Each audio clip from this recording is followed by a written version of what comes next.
ktorý sa vám určite všetkým páčil. So 14 prídu Lindu a Rampage ako Votrelec a Predátor, alebo v tomto poradí je to teraz Predátor a Votrelec.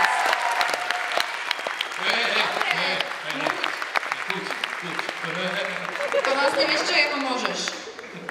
Daj si. Aj dve sústa. To je ten smrádek, čo? Prečo nemá Votrelec hlavu? Lebo to je ťažké potom výsť hore. Nevidíš Čo ty si myslela?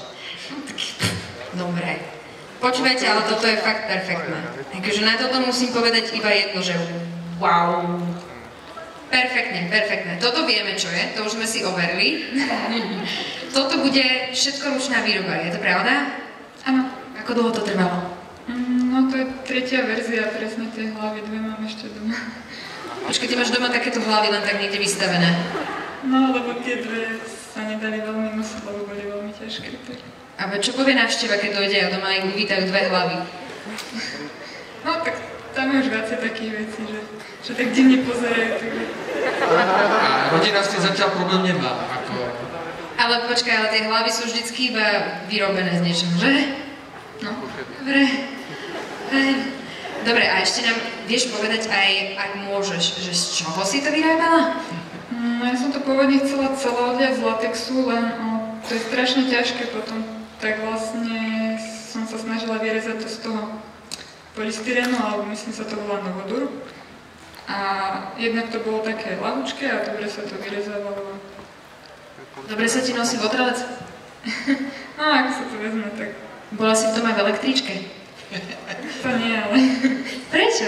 To by bola sranda podľa mňa. Aj Predátor by mohol ísť električkou. Babičky by sa báli a tak. Ale však je bolo chladno teraz, vieš.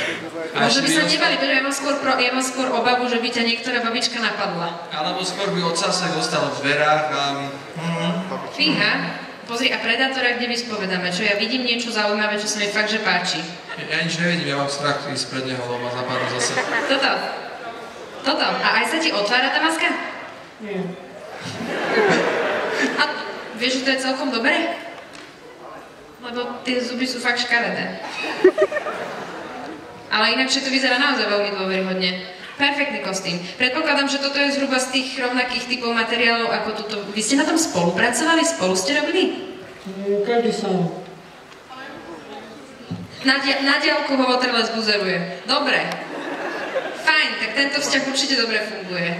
No, máte perfektný kostým, fakt, že nádherné spracovanie. Tie malé ústočka dokážu vyskakovať von? No, ja pôvodne som chcela, aby vyskakovali len tým pádom, že neotvára papu, tak to nemohlo, lebo by si vydol zuby. Jasne, to by bolo nepraktické, by som povedal. To už chceš moc, teleskopické ústa, akože...